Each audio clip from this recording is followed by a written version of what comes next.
Good morning and welcome to our 2023 Candidate Informational webinar. My name is Dr. Libby Saunier and I'm the Executive Director of the Louisiana Policy Institute for Children.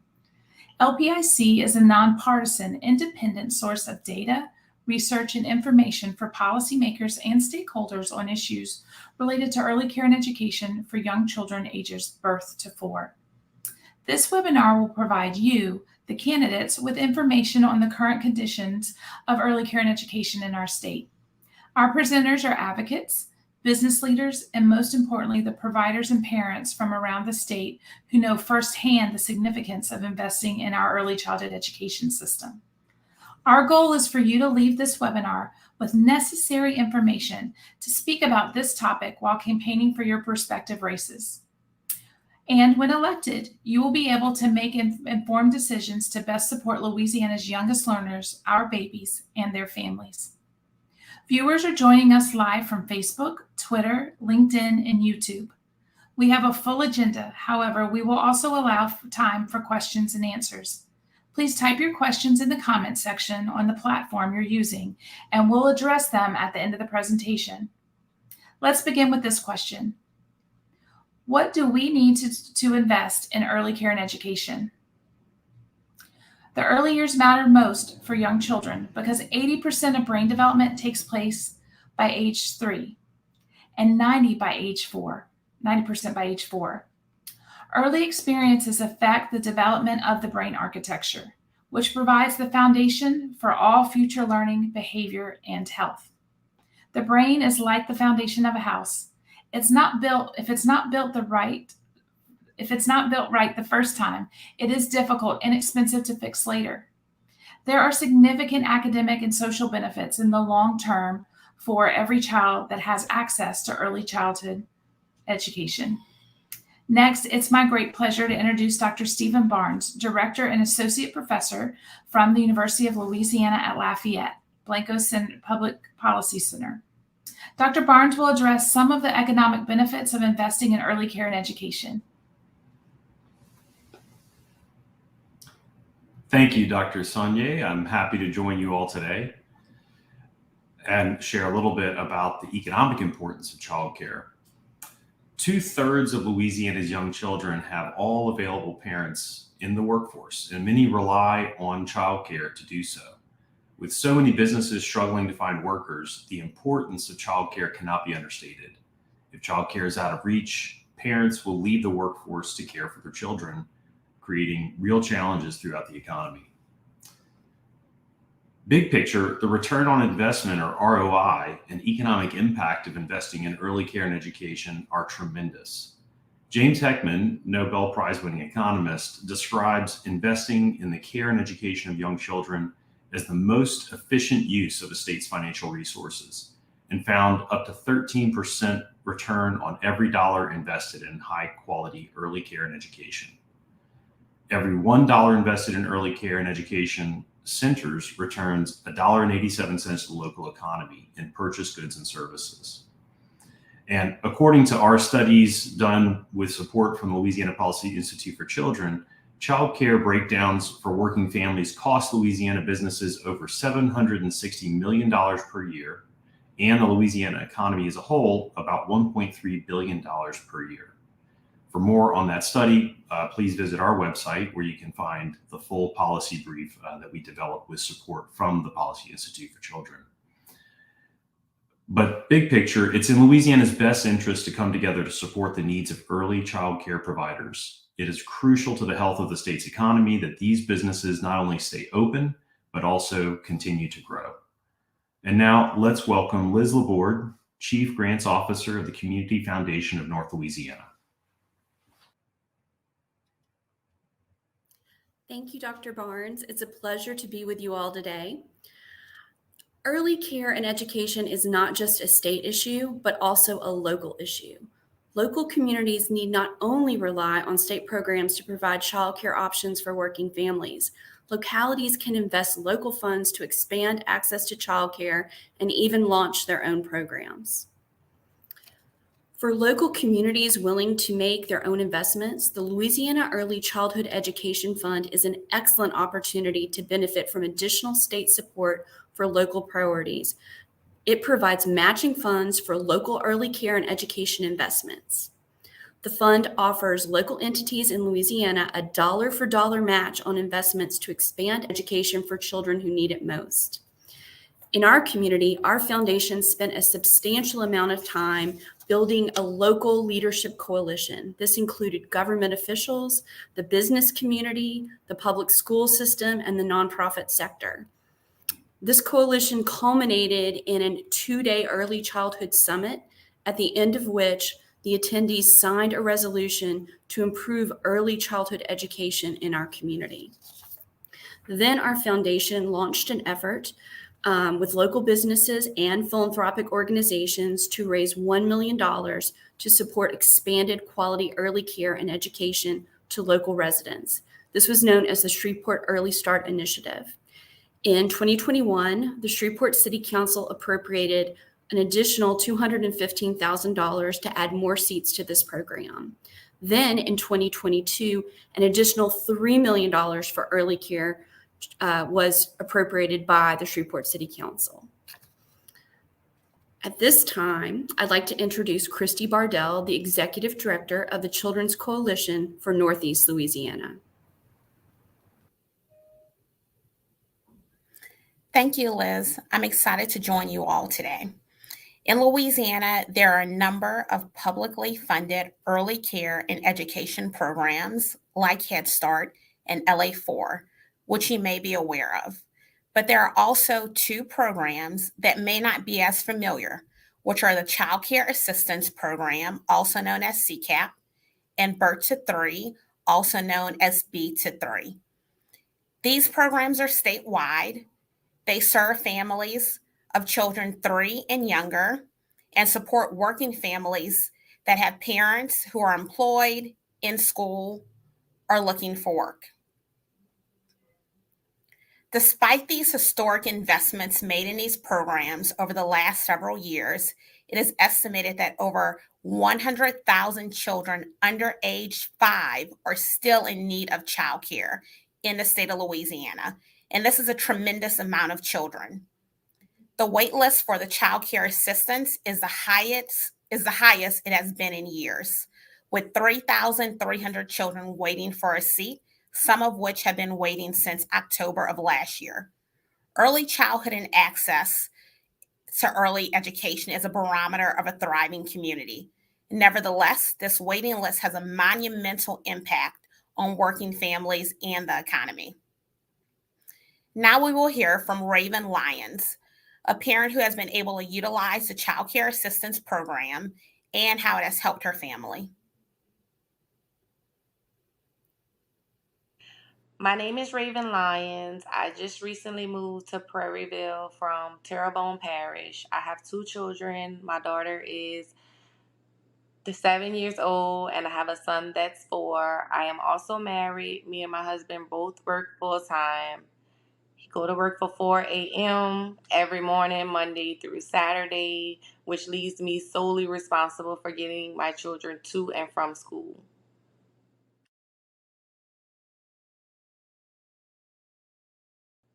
I have 2 children in 2 different facilities. My son is full time in childcare, and my daughter is wraparound before and after care. It was really hard finding childcare for them due to relocating from Hurricane Ida and losing everything, not knowing anyone here. It was a challenge finding places for them to. Initially, childcare, it's been a challenge, especially not receiving any assistance. I was on a waiting list for childcare for 8 months. It was really expensive. Some months, me and my husband had to decide if we were going to home or if we would pay the childcare expenses. We had to opt out to not rebuild back home because we need childcare for our children.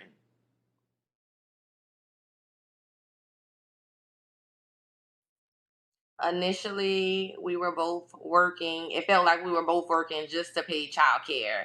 But due to now that assistance has kicked in for one child, we have a little breathing room, and things are not as hard as they were before we received the assistance. Having childcare is a great necessity. Having childcare, I have a security. It I don't have to worry about my children splitting up from their friends and the school that they love and the teachers and just the people who make it easy for me to drop them off. And I know that next month they won't be put out because I can't afford childcare.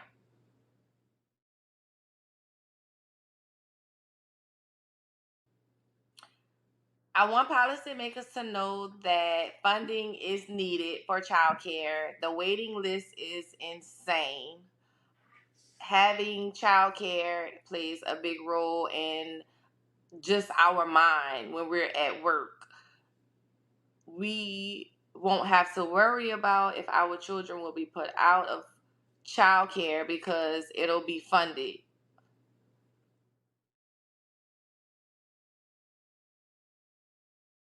If childcare assistance disappeared, it would be a disaster. I would have a lot of decisions to make. I would have to decide: do I work and pay for childcare? Do I stay at home and give up my career, or do I find affordable care that just may not be safe for my children?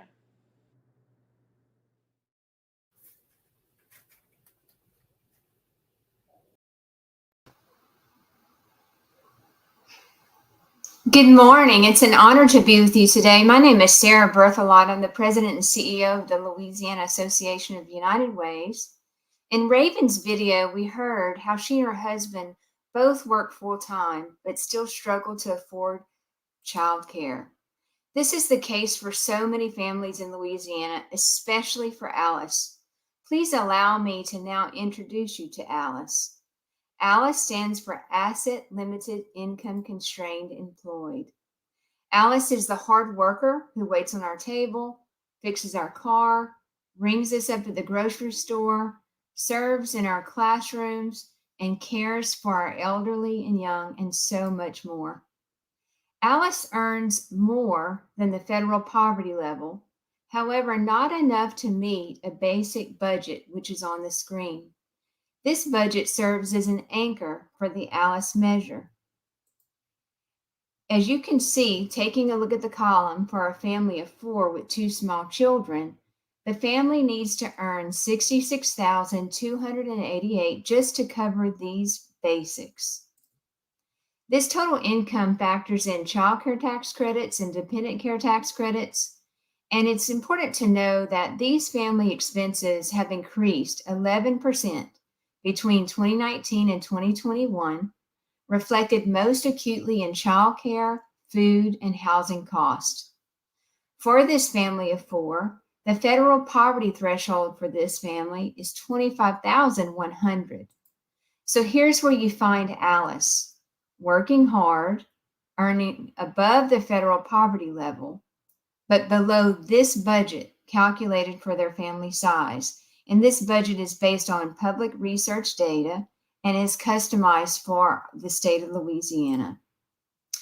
Let's consider a scenario for the most common worker in Louisiana, the cashier. The cashier earns an hourly wage of $9.83 an hour, short of the $13.38 needed to make ends meet for just an individual. If this cashier is working one full-time job, this worker will be required to choose between the basic essentials that are listed out on these expense types or incur debt in order to meet these needs. Now imagine if this cashier has 1 or even 2 small children and is faced with the monthly expense of maintaining quality childcare.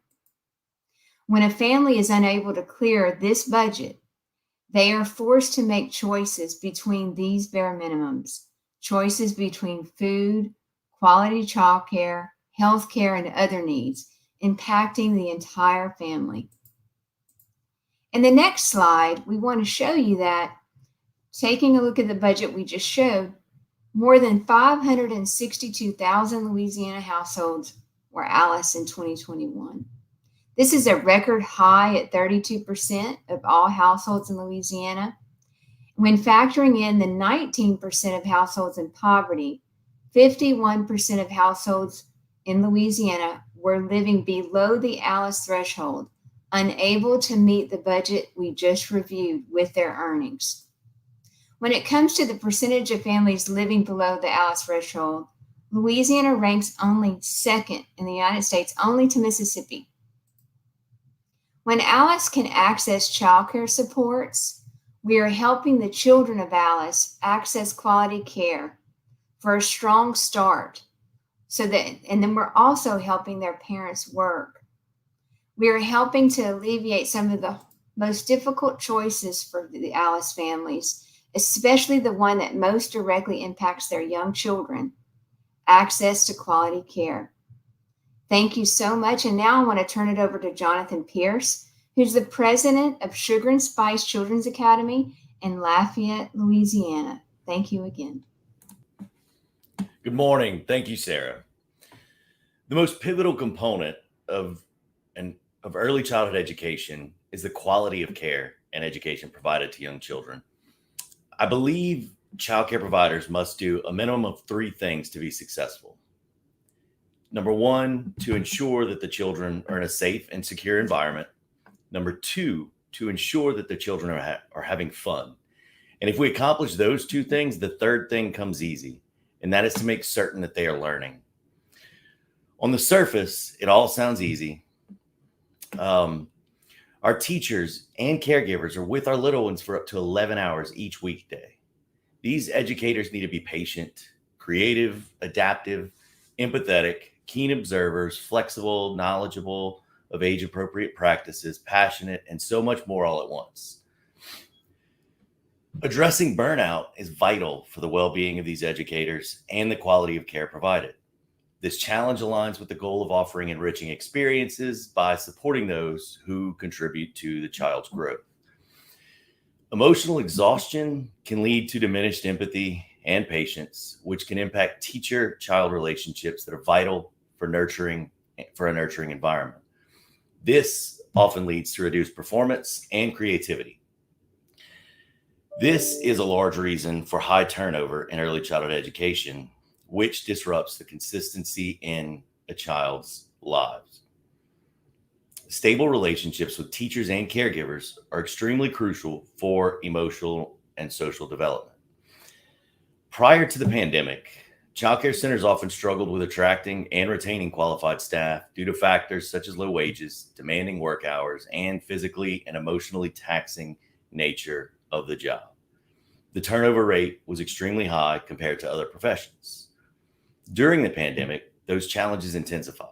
Health concerns and uncertainties about job security posed new hurdles. Many staff members had to juggle their own childcare responsibilities with work, leading to increased stress and burnout. The fluctuating nature of regulations and closures also contributed to this unstable work environment. Navigating post-pandemic staffing in early childhood centers requires a more thoughtful and adaptive approach. The landscape of childcare has shifted, underscoring the importance of flexibility, safety, and emotional support for both staff and children. Staffing in early childhood centers is by far the largest budget item at over 50% and sometimes up to 70% of a center's revenue.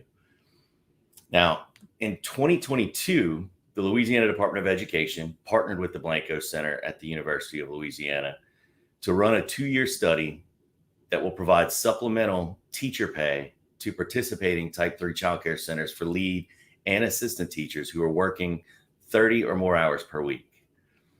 I believe that the results from this study will be positive. Early childhood providers operate on razor-thin margins, competing with other industries for staffing. State and federal investments in early childhood teachers and staff need to be a priority. Developing and maintaining a pipeline for childcare teachers and administrators must be recognized as a vital component to ensuring a bright future for the early childhood industry. Now, I'd like to introduce Monique Rouge, who is the director of Carly Care Kids Academy in Gretna. Thank you, Jonathan. Yes, I've been the child care owner and director for Carly Care Kids for at least 17 years. And since then, the cost for providing quality care is astronomical. It's very, very expensive. Payroll is probably the biggest expense, along with the mortgage payments, increased insurance, daily supplies, research-based curriculums, assessment tools, staff training, and age-appropriate equipment, etc. Retaining qualified teachers and credentialed staffing is a major hardship. I struggle every single pay period to pay my staff. It's very simple. Quality costs. If you want quality, it has to be funded. Teachers are individuals that work with these children, the most vulnerable children. We need them. Early care education is the backbone of the economy. If I close my doors, parents wouldn't be able to go to work, they wouldn't be able to go to school, and more importantly, children would not receive the essential skills that they need, the social, emotional, relationship building, and nurturing, etc. 100% of my students are publicly funded. This means that I am solely dependent on federal and state funds. My monthly payroll is $70,000. That's huge for a small business. It's either you fund what you care about. Incarceration is being funded at $588 per day per youth incarceration, whereas early childcare is funded at the max is $65 per day. It costs more to incarcerate a youth than it is to invest in early childcare. Investing in early childcare, we get a return on our investment. Children have better outcomes, a successful rate of graduation. Some go to college, they're valuable citizens, and also able to contribute to our economy. Our children deserve that chance. You're going to pay either way it goes, either in the beginning or at the end. Like many small businesses, most early care educated providers have low profit margins, and others nonprofit dependent on funding from the state or from the federal government.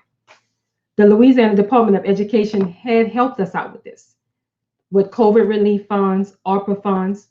But one of the things that we really realized is that those are things that sustained us. We needed it. We needed it in order to be viable, to keep our doors open. So increasing access to early childcare, CCAP, childcare assistance, B-3 programs, and even having someone that's appointed to the BESE board, someone that has early child care education as a vested interest for us. Now I can turn it over to the next speaker, Chris Massengale, the CEO of the St. Tammany Corporation. Hello, my name is Chris Massengale, and I'm the CEO of the St. Tammany Corporation, which is the economic development organization for St. Tammany. This issue of quality childcare absolutely impacts economic development and our ability to continue to recruit investment into our region. So much so, we're now seeing it on RFPs, or requests for information that we get from companies looking to our area. They want to know, what is the accessibility for early care and education? Where are they located? What kind of barriers are going to be in place for their employees accessing this valuable service to them? In fact, we also know, working closely with our corporations and businesses, that they feel the impact when employees can't come to work or when they can't perform their jobs because they don't have quality childcare options. The loss of full-time childcare is associated with employment disruptions, including higher rate of unemployment among mothers. Employer-related costs for the individual employees includes time lost from late arrivals, early departures, absences from work, and certainly a decrease in productivity. In fact, research tells us that it costs Louisiana employers $762 million a year and results in a $1.3 billion loss for the Louisiana economy. The simple fact is, without safe, quality childcare and education for their children, parents simply cannot be full participants in the workforce.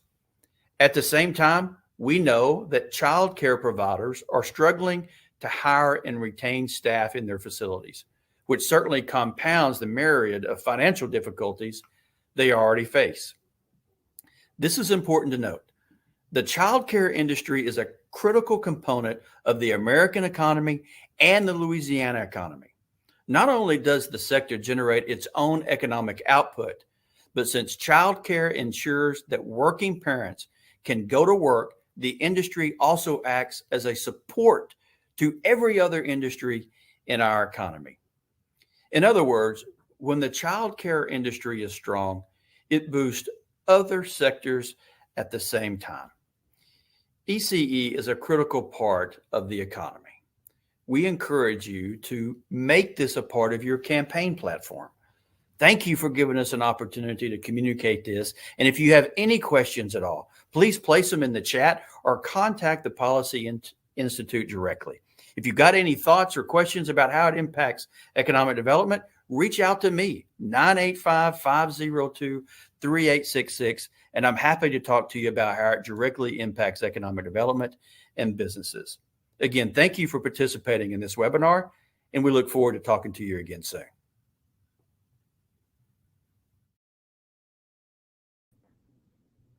Good morning. My name is Sadie Becknell, and I'm the Government Affairs Director and General Counsel for the Louisiana Policy Institute for Children. You have already heard so much great information and testimonials.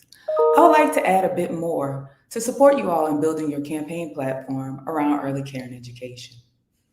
Investment in early care and education is a popular nonpartisan issue. In a recent poll, over 70% of voters in North Louisiana, including those with no young children or grandchildren, say they are more likely to support candidates who promote expanding access to early care and education. And then the majority of those voters surveyed think it's important for the state to increase investments in early care and education to expand access for families. Now, I know you're wondering, that's just North Louisiana, but don't worry, we will be releasing another poll soon with statewide data. So please check our website and reach out to us for the most updated information regarding what likely voters think about this issue. In addition to child development and workforce productivity, access to quality early care and education has also been linked to lower crime rates. Therefore, by investing in early care and education, we are working towards having safer communities. So what can you candidates do? You can listen to your constituents about their early care and education needs and advocate on their behalf. You can feature your positions on early care and education in your speeches, your website, and your social media posts. And you can also support increasing access to quality early care and education in the state by working to dedicate new recurring funding to expand such access. Emphasis on recurring. This is not just a one and done issue. This is an ongoing issue. And when we talk about funding, we aren't just talking about a specific allocation in the state budget, but also funding early care and education through local investments, which can leverage state dollars from the Louisiana Early Childhood Education Fund. Furthermore, you can invest in early childhood development learning resources for families that support parents with young children. You can also review existing funding for inefficiencies, and if found, advocate to redirect those funds to quality early care and education, which is the best use of public dollars. You can commit to early care and education as a top priority for any new or expended revenue. And lastly, continue to educate yourselves by reviewing our website, policyinstitutela.org, which has a plethora of information and resources and data, as well as visiting readylouisiana.org to learn about the business community's positions on these crucial issues. As you continue through your campaign, please feel free to reach out to the Louisiana Policy Institute for Children. We are a nonpartisan, nonprofit, independent source of research and data. We're here always to answer your questions. And of course, we're here to help the babies of this state. And now to start the question and answer portion of our webinar, we'll bring it back to Libby. Thanks so much, Sadie, and to all of our speakers today. It is now time for our question and answer portion. And I know that we have a multitude of people that can help answer the questions that you may have. I'm going to start off with a quick one. What other local investments have been made in Louisiana besides Shreveport?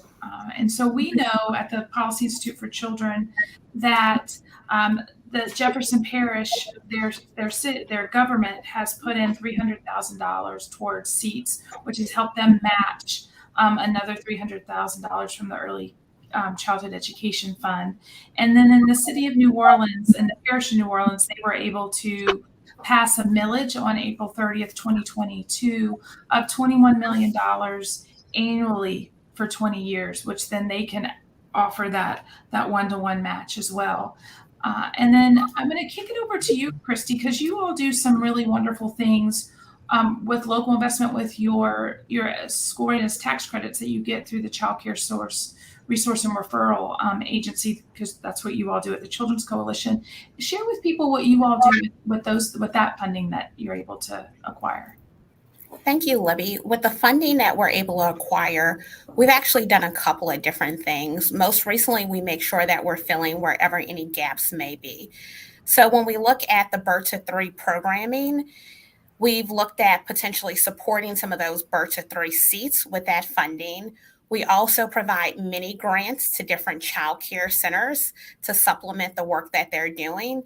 And even at times when we're looking at our Early Head Start program, where there are certain gaps, such as one of our Early Head Start facilities ended up having some damage over the holiday break. So we've really invested to rebuild that. We're investing in all of this early childhood initiatives primarily because we, as y'all have heard from other speakers, this not only impacts the economy, the local economy, but families as a whole. And one of our missions at Children's Coalition is to ensure that we have thriving communities. As I mentioned before, early education and access to early education is a barometer of a thriving community. And that's why we've invested our funding in these different initiatives. Thanks so much, Christy. We have a question in the chat that says, why do many legislators oppose expanding early childhood education, expanding the system? What special interest has LPIC identified as lobbying against these important policies? So first, I would love just to offer it up to the group. Why do we think that legislators may be opposed to expanding early care and education? I know from our viewpoint of the world, we don't really see that they actually oppose it. It's always just finding the money for it when there's a state with so many competing needs. But let's throw it out to this smart group of panelists. What are some of the competing factors, perhaps, that make legislators have to make tough decisions between early care and education and other needs?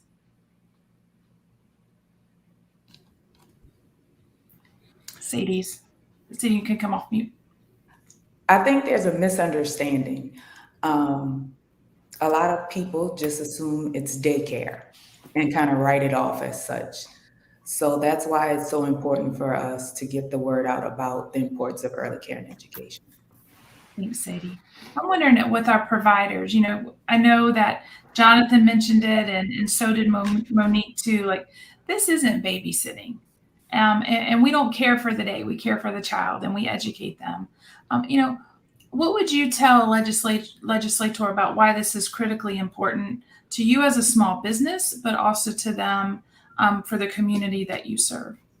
Well, Libby, I think that a lot of it is that like Sadie mentioned, the lack of understanding about what we do. And you just mentioned it as well. I really think that that's important, explaining and getting them actually into the centers to visit, to see what we're actually doing with these children. It's amazing when you're looking in a classroom and you get to experience what is actually going on. And, a lot of policymakers have never been there unless they've dropped their children off, and that's usually just a real quick turnaround. But I also think it's not about them necessarily opposing it, but not prioritizing it like it needs to be. Thank you for that. Monique, would you want to add anything? Yes. So one of the things I totally agree with Jonathan, but I also would like to add that this is why it's very important that we have some type of representative on the BESE board, so that they could have the vested interest in knowing exactly what takes place in in an early child care setting, quality setting. And one of those things is the interaction piece, which is huge to the social emotional support that children need. This is the reason the crime rate is high. And if they're able to connect the two, I think that they would clearly understand that when children don't get what they need at early ages, then it profoundly shows what is lacking in their adult ages. And this is why incarceration for the youth is so high and investing in early child care is so low, because they don't see the correlation that it matters in the beginning with our children rather than later. Thanks, Monique. I think it makes the case of we have to build the foundation first the right time, because it's more expensive to rebuild it later. Liz, I'm wondering from your standpoint in Shreveport, how did you all make the case to your elected officials to make this parish investment in seats of quality seats for early care and education? It was a matter of educating them on the benefits of quality early child care. As we heard today, our summit, we brought in a variety of experts, Libby, including you, were there to speak to our leaders. And I think once they really understood how quality early care is crime prevention and it is economic development, then that very positively influenced their willingness to invest. Thanks so much. I have a couple of questions. I'm going to hit it to Stephen, and then I'll hit to you, Sarah. Stephen, if we think about the economics of childcare, what do you think are some important factors for people that are running for elected office to understand about the economics of childcare? So I'd like to touch on that and kind of link it back to the earlier discussion. I think one of the first things that comes to mind with childcare is this is a local provider, staffed by local workforce. So if we think about the funding that we invest in centers throughout the state, we can be confident that those dollars are staying in the state. And when we talked earlier in the presentation about the role that this sector plays in the economy, it is a sector where those dollars really do stay local by and large. And so if we're thinking about different policy priorities and we want to think of ways to support the economy, this is a very safe investment, because not only do the dollars stay local, but as we heard earlier from Jonathan, these are dollars that are also investing in our children. So this is helping to build a strong foundation that's going to pay long-term dividends as we think about our opportunities for young people, how to make them thrive in the educational setting, and long-term, how that will eventually contribute to the broader state workforce. So that's an important dimension. We also touched on the role that childcare plays in supporting today's workforce. So if we've got parents trying to figure out how to balance their own childcare needs with need to be in the office or at their place of business, making sure that we've got a robust system that really gives parents access to affordable, quality childcare is critical. And I'd like to tie that back to just an acknowledgement of the important role that the state does play. We heard a reference to BESE.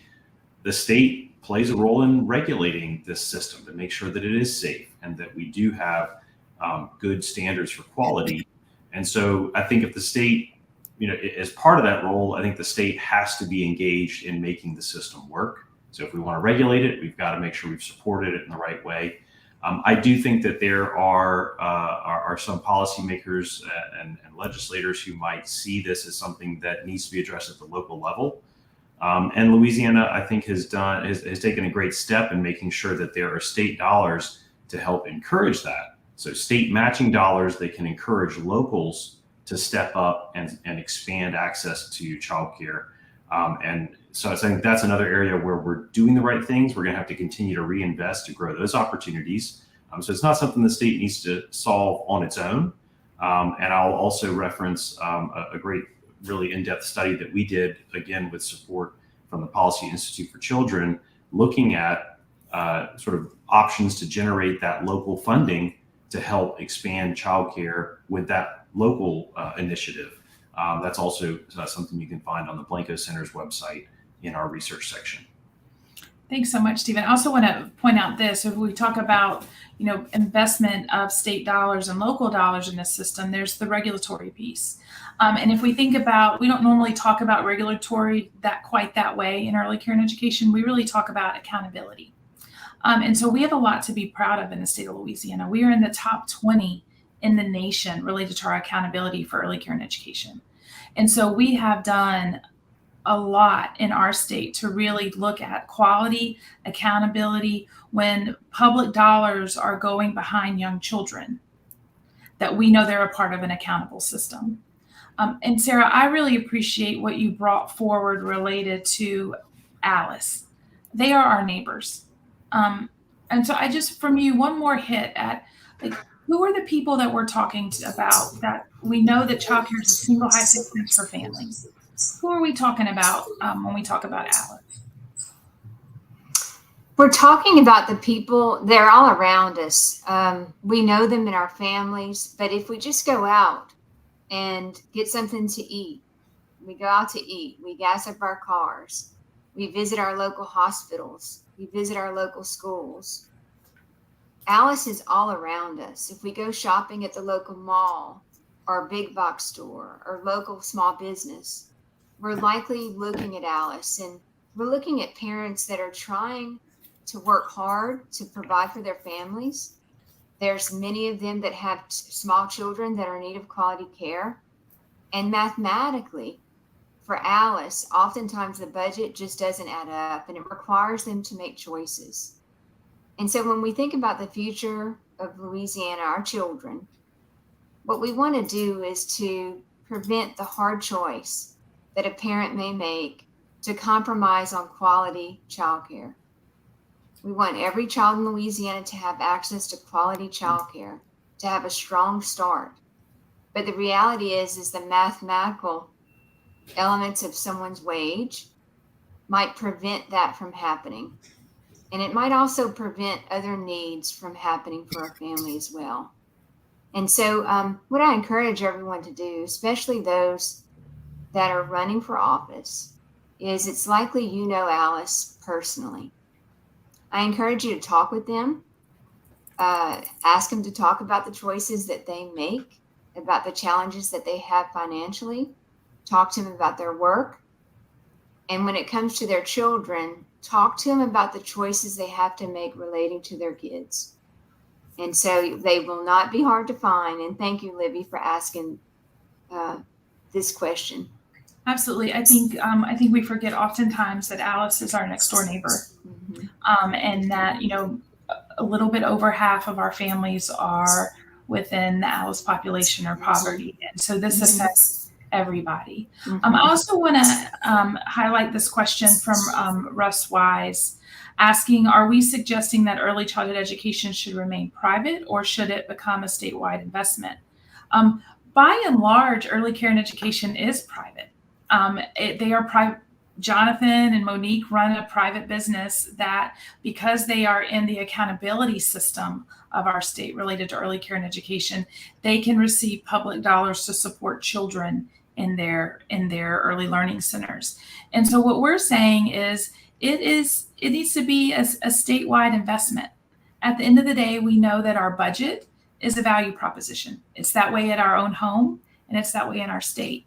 And what we know right now is that we spend less than 0.5% of our state budget related to early care and education.